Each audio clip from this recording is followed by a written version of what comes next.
The Indian artisans heart ಇವತ್ತಿಂದ 10 ದಿನಗಳವರೆಗೆ ಕಾರ್ಯಕ್ರಮ ಸ್ಟಾರ್ಟ್ ಆಗಿದೆ. ಭಾರತ ದೇಶದ 25 ರಾಜ್ಯಗಳಿಂದ ಕುಶಲಕರ್ಮಿಗಳು ಬಂದಿದ್ದಾರೆ. ಆರ್ಟಿಸನ್ಸ್ ವೆಸ್ಟ್ ಬೆಂಗಾಲ್, ರಾಜಸ್ಥಾನ್, ಜಮ್ಮು ಆ್ಯಂಡ್ ಕಾಶ್ಮೀರ್, ಡೆಲ್ಲಿ, ಉತ್ತರ ಪ್ರದೇಶ್, ಛತ್ತೀಸ್ಗಢ, ಜಾರ್ಖಂಡ್, ಒಡಿಶಾ, ಮಹಾರಾಷ್ಟ್ರ, ಕರ್ನಾಟಕ, ತಮಿಳುನಾಡು, ಕೇರಳ, ಆಂಧ್ರ ಪ್ರದೇಶ್, ಈ ಥರ ಆಲ್ಮೋಸ್ಟ್ ಎಲ್ಲ ರಾಜ್ಯಗಳಿಂದ ಕುಶಲಕರ್ಮಿಗಳು ಬಂದಿದ್ದಾರೆ. ಇಲ್ಲಿ handlooms, handicrafts, artifacts, antiques, GI tagged and handmade products, sustainable ಪ್ರಾಡಕ್ಟ್ಸ್ಗಳಿದೆ. ನಾವು ಇದನ್ನು ಬರೀ ಎಕ್ಸಿಬಿಷನ್ ಅನ್ನೋದಿಲ್ಲ, ಇದು ಒಂದು ಫೆಸ್ಟಿವಲ್ ಆಫ್ ಕ್ರಾಫ್ಟ್ಸ್. ನೀವು ಎಲ್ಲ ಕ್ರಾಫ್ಟ್ಗಳನ್ನು ನೋಡ್ಬೋದು. ಪ್ಲಸ್ ತುಂಬ ಲೈವ್ ಡೆಮಾನ್ಸ್ಟ್ರೇಷನ್ಗಳಿರುತ್ತೆ. ರಾಜಸ್ಥಾನಿಂದ ಲಾಕ್ ಬ್ಯಾಂಗಲ್ ರೆಡಿ ಮಾಡಿಕೊಡ್ತಾರೆ ನಿಮ್ಮ ಸೈಜ್ ಕೊಟ್ಟರೆ. ರಾಜಸ್ಥಾನಿಂದ ಕ್ಯಾಮಲ್ ಲೆದರಿಂದ ಚಪ್ಪಲಿಗಳನ್ನ ಮಾಡಿಕೊಡ್ತಾರೆ. ಅದು ತುಂಬ ನಿಮ್ಮ ದೇಹಕ್ಕೆ ಹಿತ. ಮತ್ತು ಇದೇ ಥರವಾಗಿ ರಾಜಸ್ಥಾನದಿಂದ ಗೊಂಬೆಗಳನ್ನ ರೆಡಿ ಮಾಡಿಕೊಡ್ತಾರೆ. ಮತ್ತು ಬಾರ್ಮರ್ ರಗ್ಸ್ ಇಲ್ಲೇ ರೆಡಿ ಮಾಡಿಕೊಡ್ತಾರೆ. ಈ ಥರ ಇದೊಂದು ಯೂನಿಕ್ ಎಕ್ಸ್ಪೀರಿಯನ್ಸ್ ಬೆಂಗಳೂರಿಗೆ ನಾವು ತಂದಿದ್ದೀವಿ.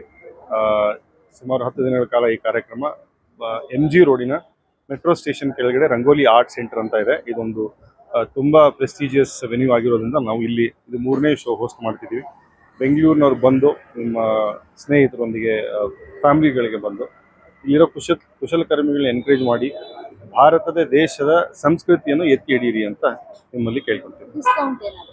ಡಿಸ್ಕೌಂಟ್ ಏನೂ ಇರೋದಿಲ್ಲ ಇಲ್ಲಿ, ಯಾಕಂದರೆ ಎಲ್ಲ ಹ್ಯಾಂಡ್ಮೇಡ್ ಪ್ರಾಡಕ್ಟ್ಸ್, ಇದು ಮಷಿನ್ ಮೇಡ್ ಅಲ್ಲ. ಇಲ್ಲಿ ಬರೋ ಕಸ್ಟಮರ್ಸ್ ಅಥವಾ ಆರ್ಟ್ ಲವರ್ಸ್ ಹೇಗಿರ್ತಾರೆ ಅಂತಂದರೆ, ಆರ್ಟಿಸನ್ ಕೈಯಿಂದ ಮಾಡಿರೋದು ತುಂಬ ವ್ಯಾಲ್ಯೂ ಮಾಡ್ತಾರೆ. ಯಾರು ಬಾರ್ಗೇನ್ ಮಾಡೋದಿಲ್ಲ, ಒಂದು ಖುಷಿಯಾಗಿ ದುಡ್ಡು ಕೊಡ್ತಾರೆ. ಏನಕ್ಕೆ ಇದೆಲ್ಲ ಹ್ಯಾಂಡ್ ಮೇಡ್, ಯಾವುದೂ machine made, everything is hand made. ನನಗೆ ಒಬ್ಬ ಮಾರ್ಗದರ್ಶಕರಿದ್ದಾಗೆ, ನಾನೊಬ್ಬ ರಾಜಕಾರಣಿ, ಅವರೊಬ್ಬರು ಪತ್ರಕರ್ತರು. ಎಲ್ಲಿಕೆರೆ ಮಿಗಿಲಾಗಿ ನನ್ನಂಥ ಬಹುತೇಕರಿಗೆ ನಾವು ಪ್ರಾರಂಭದ ದಿನಗಳಿಂದ ನಮ್ಮ ಭಾವನೆಗಳನ್ನು ಸರಿದಾರಿಯಲ್ಲಿ ಕೊಂಡೊಯ್ತಕ್ಕಂಥದ್ರಲ್ಲಿ ಅವ್ರ ಕೊಡುಗೆ ಅಪಾರವಾಗಿದೆ. ಅವರು ಒಂದು ಸೂಚನೆ ಕೊಟ್ಟರು ನನಗೆ. ನಾನು ಡೆಲ್ಲಿಯಲ್ಲಿದ್ದೆ, ಬರಲೇಬೇಕಪ್ಪ ನೀನು ಒಂದು 5 ನಿಮಿಷ ಹೆಚ್ಚಿಗೆ ಅಂದರೆ. ನನಗೆ 4-5 ದಿವಸಗಳಿಂದ ವೈರಲ್ ಫೀವರ್ ಆಗಿದ್ದೆ, ಮಲಗಿದ್ದೆ. ಆದರೂ ಕೂಡ ನಿನ್ನೆ ಬಂದು ನಮ್ಮ ದಿವಂಗತ ನಾಗೇಶ್ ಅವರ ಇದಕ್ಕೆ ಕಾರ್ಯಕ್ರಮಕ್ಕೆ ಅಂತಿಮ ಕಾರ್ಯಕ್ರಮಕ್ಕೆ ಹೋಗಿ ಬಂದವನು ಡಾಕ್ಟರ್ ಹೇಳಿದ್ರು ನೀವು ಹೋಗಬೇಡಿ ಅಂತ. ಮನಸ್ಸೊಪ್ಪಲಿಲ್ಲ, ಇಲ್ಲಿ ಬಂದೆ. ಬಂದಾದ್ಮೇಲೆ ಇಲ್ಲಿ ನೋಡಿದಂಥ ಈ ಒಂದು ಕೌಶಲ್ಯ ಮತ್ತು ಪ್ರತಿಭೆ ಎಷ್ಟು ಮಟ್ಟಿಗಿದೆ ಈ ದೇಶದಲ್ಲಿ ಅನ್ನೋದನ್ನು ನಮಗೆ ಇಲ್ಲಿ ಸುಮಾರು 25 ರಾಜ್ಯಗಳಿಂದ 95ಕ್ಕೂ ಮೇಲ್ಪಟ್ಟು ಮಳಿಗೆಗಳನ್ನು ಪ್ರಾರಂಭ ಮಾಡಿ ಯಾರಿಗೂ ಗೊತ್ತಿಲ್ಲದಾಗೇ ಮಾಡಿದ್ದಾರೆ. ನಾನು ಇದರ ಪ್ರಾಯೋಜಕರಿಗೆ ನಾನು ಒಂದು ಮಾತು ಹೇಳಿದೆ, ಇಂಥವೆಲ್ಲನೂ ಕೂಡ ಯಾವುದೇ ಸರ್ಕಾರ ಇರಲಿ, ನಾಗರಿಕ ಸರ್ಕಾರ ಇದನ್ನು ಉಪಯೋಗಿಸ್ಕೋಬೇಕು. ಮುಂದಿನ ದಿನಗಳಲ್ಲಿ ಇಂಥವು ಮಾಡುವಾಗ ನಮ್ಮ ಗಮನಕ್ಕೆ ತಂದು ಯಾರಿಗೆ ಹೇಳಬೇಕು ಹೇಳೋಣ.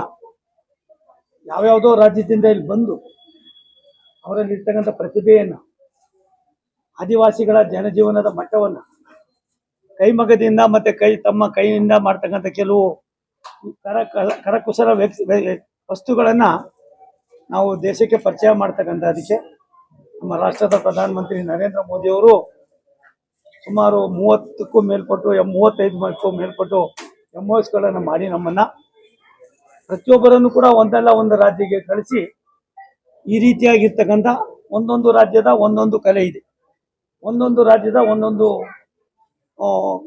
ಕುಶಲತೆ ಇದೆ, ಕೈಗಾರಿಕೆ ಇದೆ, ಅವ್ರದ್ದೇ ಆದಂಥ ಒಂದು ಇದಿದೆ. ನಾನು ವೆಸ್ಟ್ ಬೆಂಗಾಲ್ನಿಗೆ ಹೋದಾಗ ಒಂದು ಸಣ್ಣ ಮೀನು ದೊಡ್ಡ ಮೀನಿಗೆ ಏನು ಹೇಳ್ತದೆ, ದೊಡ್ಡ ಮೀನು ಆ ಮೀನನ್ನು ತಿನ್ನೋದಕ್ಕೆ ಮುಂಚಿತವಾಗಿ ತಾನೇ ಯೋಚನೆ ಮಾಡ್ತದೆ.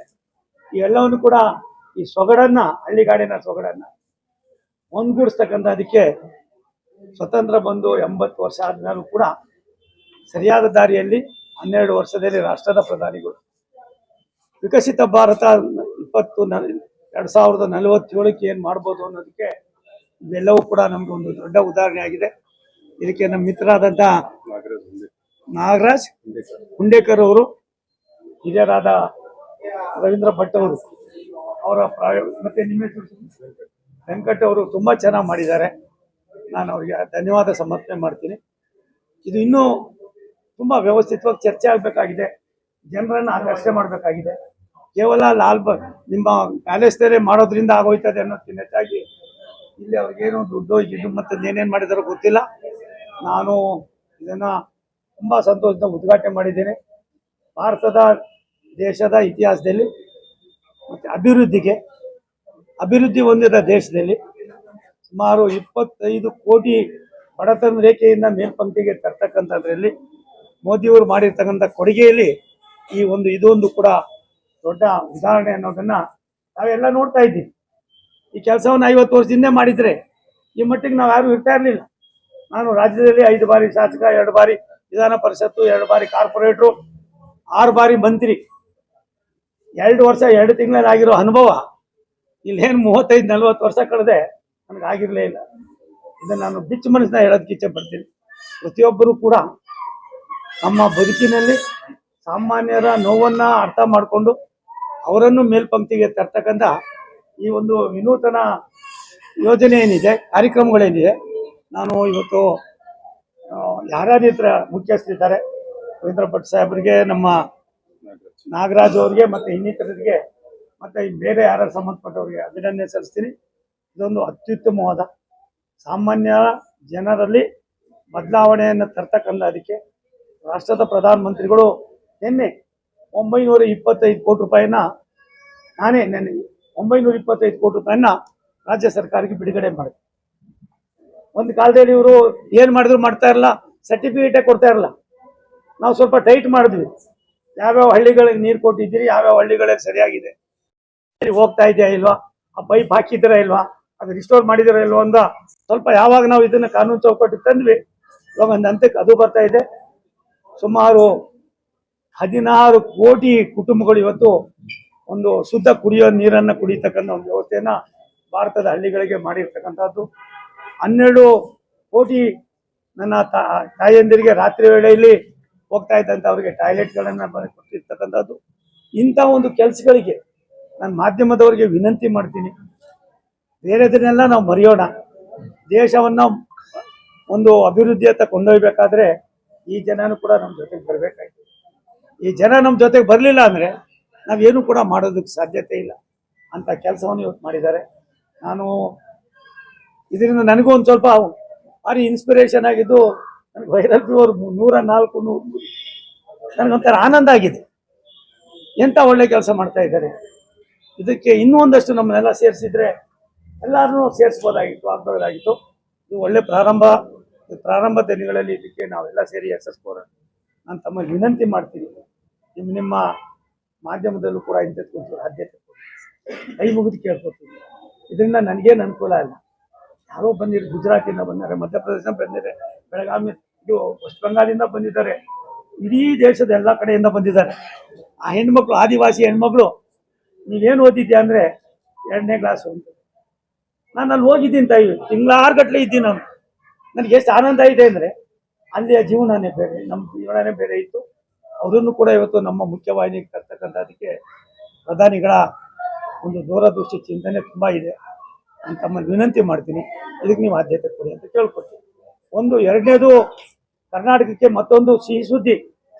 ಸಿಹಿ ಸುದ್ದಿ, ರಾಜ್ಯದ ಹೃದಯ ಭಾಗವಾಗಿರ್ತಕ್ಕಂಥ ಮ್ಯಾಂಗ್ಳೂರು, ಪ್ರಾಯಶಃ ಆ ಮ್ಯಾಂಗ್ಳೂರು ರೈಲ್ವೆ ಇದು ಕೇರಳದವರ ಇದ್ರೊಳಗಿತ್ತು, ಎಲ್ಲದು ಪಾಲ್ಘಾಟ್ ಡಿವಿಷನ್ಗೆ ಸೇರಿತ್ತು.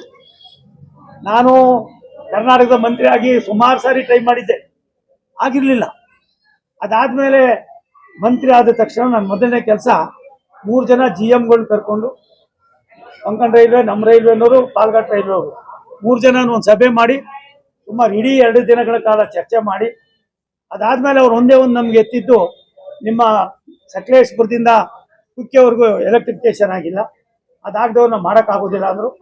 ಭಗವಂತನ ದಯೆ, ಕುಕ್ಕೆ ಸುಬ್ರಹ್ಮಣ್ಯನ ಆಶೀರ್ವಾದ, ಮಂಜುನಾಥನ ಆಶೀರ್ವಾದ, ಗೋಕರ್ಣನ ಆಶೀರ್ವಾದ, ಒಳ್ಳೆತನ. ನಾನು ರಾಷ್ಟ್ರದ ಪ್ರಧಾನಮಂತ್ರಿಗಳಿಗೆ, ನಮ್ಮ ಮಂತ್ರಿಗಳಾದ ಅಶ್ವಿನಿ ವೈಷ್ಣವ್ ಅವ್ರಿಗೆ ವಿನಂತಿ ಮಾಡಿದ್ಮೇಲೆ ಅದು ಕೂಡ ಎಲೆಕ್ಟ್ರಿಫಿಕೇಶನ್ ಮುಗಿದು ಒಂದೇ ಭಾರತ ಪ್ರಾರಂಭ ಆಗ್ತಾ ಇದೆ. ನಮ್ಮ ಭಾರತ ಬರ್ತದೆ, ಸ್ಲೀಪರ್ ಟ್ರೈನು ಬರ್ತದೆ. ಎಲ್ಲಕ್ಕಿಂತ ಹೆಚ್ಚಾಗಿ ನಮ್ಮ ರಾಜ್ಯದ ವ್ಯವಸ್ಥೆಯಲ್ಲಿ ಏನು ನಾವು ಕೇರಳದವ್ರ ಜೊತೆಲಿ ಸ್ವಲ್ಪ ಅಂಡರ್ಸ್ಟ್ಯಾಂಡಿಂಗ್ ಇಲ್ದಿರ ಒದ್ದಾಡ್ತಾ ಇದ್ರು, ನಮ್ಮ ರಾಜ್ಯದ ಕೆಲವಾರು ಕೆಲಸಗಳಿಗೆ ಅಡ್ಡಿ ಉಂಟಾಗ್ತಾ ಇತ್ತು. ಅದನ್ನು ತಪ್ಪಿಸ್ತಕ್ಕಂಥದಕ್ಕೆ ಮಾಡಿ ಇವತ್ತು ಪಾಲ್ಘಾಟನ್ನು ಹೊರತುಪಡಿಸಿ ನಮ್ಮ ಏನಿದೆ ಮ್ಯಾಂಗ್ಳೂರನ್ನು ಮೈಸೂರು ಡಿವಿಷನ್ಗೆ ಸೇರಿಸ್ತಕ್ಕಂಥ ಕೆಲಸವನ್ನ ಇವತ್ತು ಪ್ರಾರಂಭ ಮಾಡೋದಕ್ಕೆ ಆದೇಶ ಆಗಿದೆ. ಅಕ್ಟೋಬರ್ 1ನೇ ತಾರೀಕಿಂದ, ಈ ವರ್ಷದ ಅಕ್ಟೋಬರ್ 1ನೇ ತಾರೀಕಿಂದ ಇವೆಲ್ಲವೂ ಕೂಡ ಬದಲಾವಣೆ ಆಗ್ತದೆ. ನನಗೆ ತಿಳಿದ ಮಟ್ಟಿಗೆ ಕರ್ನಾಟಕದ ಹೇಳ್ತಾರೆ ನಮ್ಗೇನು ಮಾಡ್ತಾ ಇಲ್ಲ ಅಂತ. ನಾವು ಬಂದ ಮೇಲೆ ಕೇವಲ 1-2 ವರ್ಷದಲ್ಲಿ 52,000 ಕೋಟಿ ರೂಪಾಯಿಗಳ ಕೆಲಸ ಮುಗಿತಾ ಇದೆ. ಇಂಥ ಅನೇಕ ಯೋಜನೆಗಳನ್ನು ನಾವು ಮುಗಿಸ್ತಾ ಇದ್ದೀವಿ. ನಾನು ರಾಷ್ಟ್ರದ ಪ್ರಧಾನಿಗಳಿಗೆ, ರಾಷ್ಟ್ರದ ನಮ್ಮ ಮಂತ್ರಿಗಳಿಗೆ, ಸಂಬಂಧಪಟ್ಟವರಿಗೆ ನಾನು ಕರ್ನಾಟಕದವನೊಬ್ಬನಾಗಿ ನಾನು ಧನ್ಯವಾದಗಳನ್ನ ಸಮರ್ಪಣೆ ಮಾಡ್ತೀನಿ. ಇದಕ್ಕೆ ನಮ್ಮ ವಿಜಯ್ ಚೌತ್ ಅವರು, ಅಲ್ಲಿಯ ಲೋಕಸಭಾ ಸದಸ್ಯರು, ಮತ್ತು ಕಾರವಾರಕ್ಕೆ ಸನ್ಮಾನ್ಯ ನಮ್ಮ ವಿಶ್ವೇಶ್ವರ ಹೆಗಡೆ ಕಾಗೇರಿ ಅವರು, ಉಡುಪಿ ಮತ್ತು ಚಿಕ್ಕಮಗಳೂರಿಗೆ ಶ್ರೀನಿವಾಸ್ ಪೂಜಾರಿ ಅವರು, ಹೀಗೆ ಈ 3 ಜನ, ವಿಶೇಷವಾಗಿ ವಿಜಯ್ ಚೌತ್ ಅವರು ತುಂಬ ಸಾರಿ ನನಗೆ ಒತ್ತಡ ತಂದಿದ್ರ ಜೊತೆಯಲ್ಲಿ ಪ್ರಾಯಶಃ ಅದನ್ನು ಫಾಲೋ ಅಪ್ ಮಾಡಿದ್ದಾರೆ. ಇದೊಂದು ಒಳ್ಳೆಯ ಸಂದರ್ಭ, ಸನ್ನಿವೇಶ. ನನಗೆ ಇವರು ನಮ್ಮ ಮಣಿಪಾಲ್ನ ಇವರಿದ್ದಾರಲ್ಲ ಅಧ್ಯಕ್ಷರು, ಅವರು ಹೆಸರೇನು, ಪಯ್ಯವರು, ಅವರು ಪೂರ್ತಿ ಹೆಸರು ನನಗೆ, ಮಣಿಪಾಲ್ ಆಸ್ಪತ್ರೆ